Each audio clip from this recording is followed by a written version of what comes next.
Well, hey, tubers, tubets, various crazy people, expats, sexpats, and this and that. I'm going to touch on all three of these little subjects.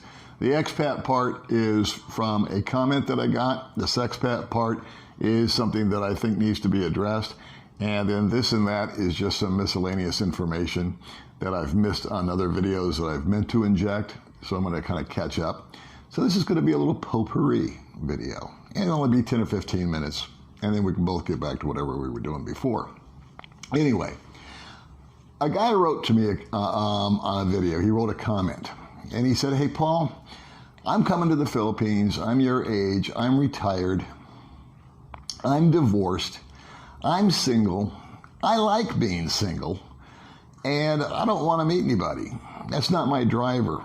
Can you do a video that kind of maybe discusses that? And I thought, you know what? That's a great idea. And I wrote back to him. I said, yeah, that's a great idea.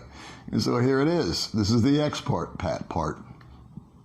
And I really relate to that comment a lot because when I came over here, my primary driver was not to meet up with somebody and get into a relationship. I had grown very, very comfortable within my own skin. I lived alone for a very, very long time prior to coming over here and didn't necessarily feel lonely as far as companionship goes. I'd kind of been there, done that, and had gotten burned to the degree that I just I don't even want to get, into it anymore. I really found that there was a lot of freedom in being single, but really super big freedom in being comfortable with being single and being within your own skin and being able to entertain yourself and like yourself. I was past the point of driving kids to school or picking them up. Those days came and went. I was divorced. I had gone out on a few dates that had, misfired and said, well, this is no good. And I just sort of settled into a routine and I was really happy. I liked it because I could get up when the drag was I had to go to work. But on my day off, I really enjoyed myself. If I wanted to go play golf, I'd go play golf. If I wanted to lay on the couch and eat Doritos and watch the football game, that's exactly what I did. If I wanted to go to the casino and lose $200 or whatever, I could go do that. And I didn't have to file a report with anybody or explain myself or check in or, ask if anybody needs anything on my way home. I liked that. I felt empowered by it. So when I moved over here, all I wanted to do was have every day be like my day off. In other words, if we could remove work from the equation for 6 days in a row to 1 day off, I didn't enjoy the 6 days at work, but I really enjoyed the hell out of Sunday. And those were my Doritos or my golf or go here or go there or do nothing. I wanted to do that 7 days a week. And so moving over here, I'm assuming that this gentleman, I shouldn't assume, but I'm assuming that that's the kind of the point that he's at. And I think that the Philippines, and I think Dumaguete/Valencia is the perfect spot for a guy like that. I can live over here, as I've explained before, comfortably on my Social Security. I actually save some money over and above. I don't pull out my entire Social Security. I live on $1,500 a month per average. So with that, I have food, shelter, transportation, and some entertainment or recreational activities all included in that budget. I could not accomplish that if I stayed in the States. So over here, it was mission accomplished. The fact that I am in a relationship is just something that transpired over time, but it was not a goal. All right, so I hope I answered that question. I have friends over here that are not in relationships. They're single guys. They their thing is one of my friends is writing a science fiction novel. Now, would he like to meet somebody? Yeah, but is he really actively going after it? No. I mean, if it was to happen, he'd be cool with it. But again, it's not his primary driver either. There are guys that I know that are single and their only ambition every day, and I mean 7 days a week, is to just drink. And they're going to indulge themselves in that. And I say more power to you. If that's what you want to do, go do it, man. They start drinking at 9 o'clock in the morning, at 9 o'clock at night. They go home, and then they start the whole routine all over again. That's their passion. That's their ambition. That's what they do. No judgment on my part. Rock on. Enjoy yourself. As long as you're not causing me or anybody else harm, I think you should be able to do that. There are guys that come over here, and they like to. Now they're finally retired, and they've always wanted to go to the gym and work out and get in shape. They're biking, they're pedaling, they're exploring. They get on their scooters or their motorcycles or their cars, and they drive and around the island and explore, and they do that solo, and they're totally cool with it. So yeah, that is definitely something that can be accomplished. Sometimes I think this relationship stuff that I talk about and other people talk about kind of gets overdone because there is another aspect to it here. The bottom line is, if you've got an income that's steady and you just don't want to show up anymore, you don't want to go to work anymore, and you don't need a ton of accoutrements or fancy things, because they're far and few between out here, you'll be just fine. My humble opinion. I'm just fine.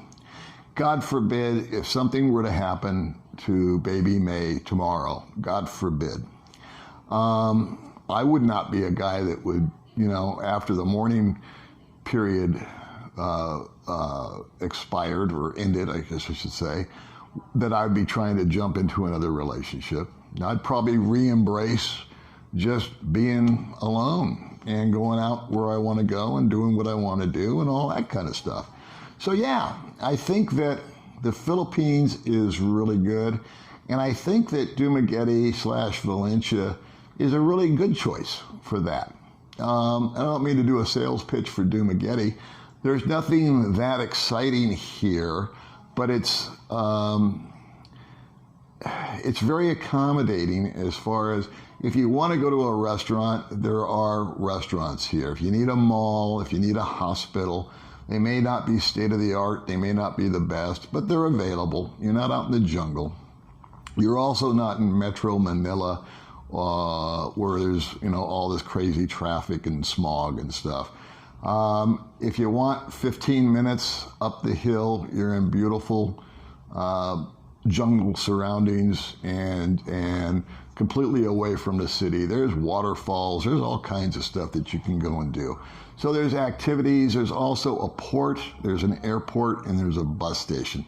So, the COVID thing I know has shut that all down, but during normal times, if you want to go somewhere, you can take a bus, you can take a boat, you can take a plane. I mean, there's 3 different exit strategies off the island. And it's a big-ass island. I think it's the 3rd largest in the Philippines.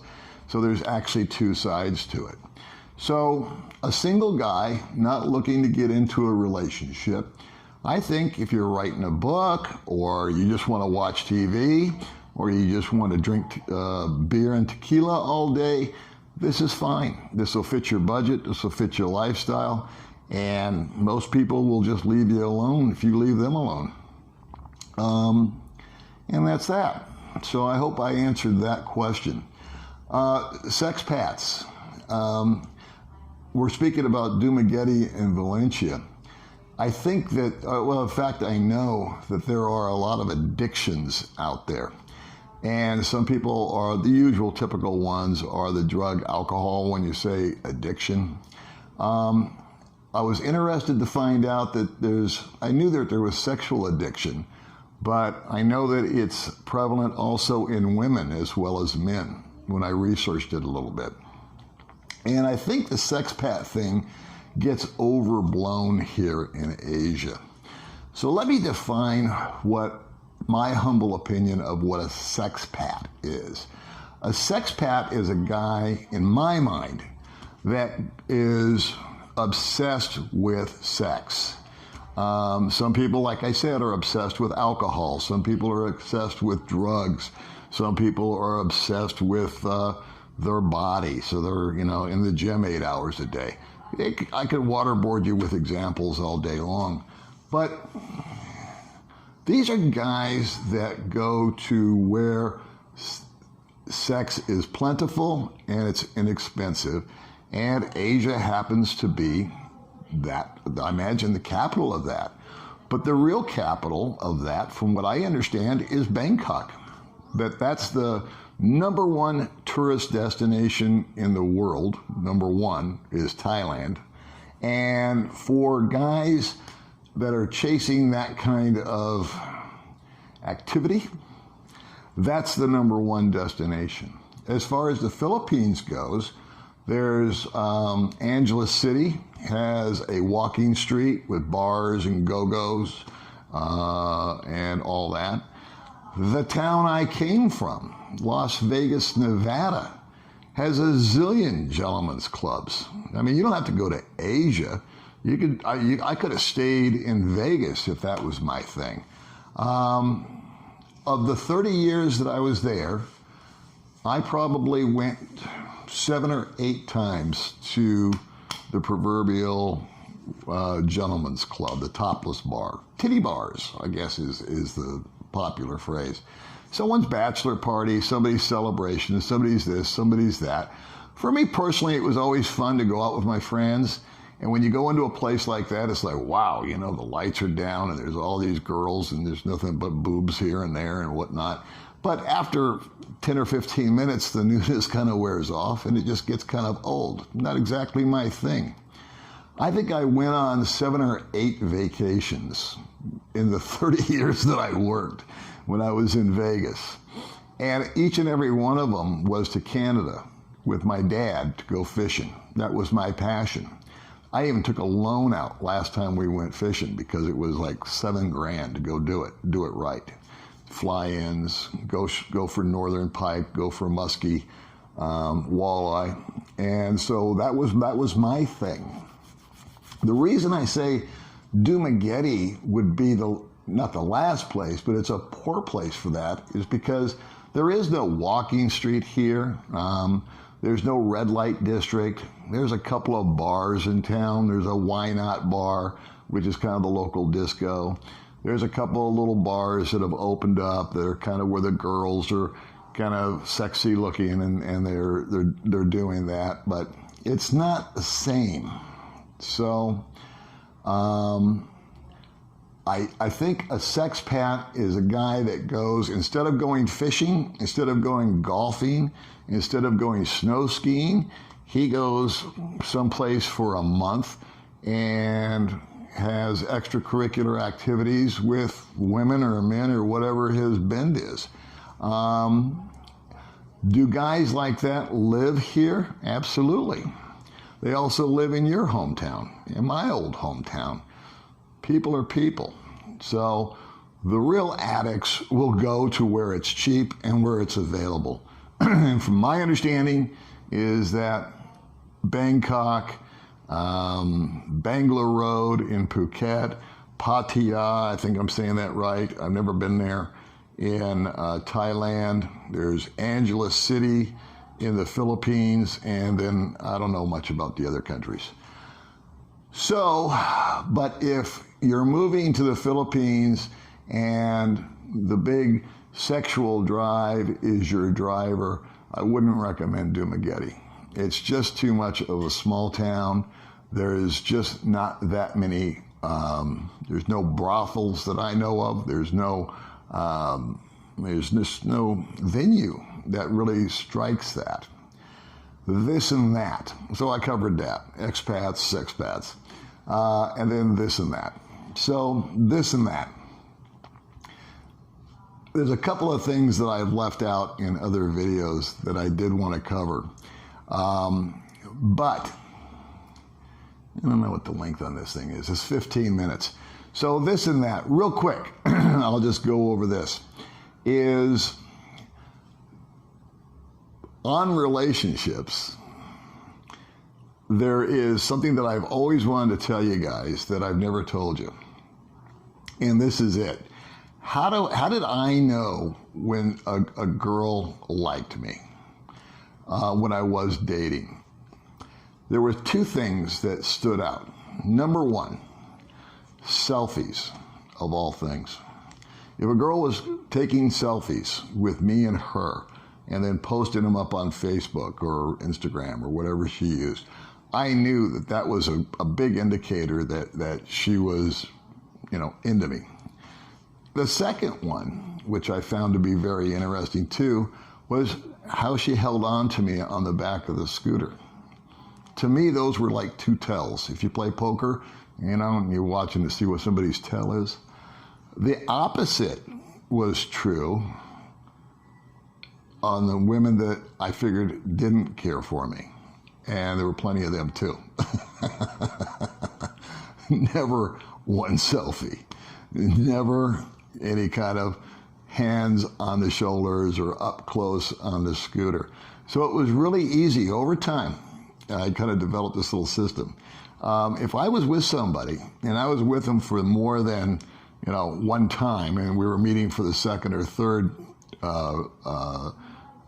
get together, if she wasn't taking pictures of us and what we were doing, I knew that this was a no-go. And the same thing if she got on the scooter with me. If she just held on to the back like this and was not, leaning on and holding onto my shoulder or had her arm around my waist, that was just a tell that she wasn't there. So anyway, that's it. That's expats, sexpats, and this and that. I'll see you guys in the next video. Bye.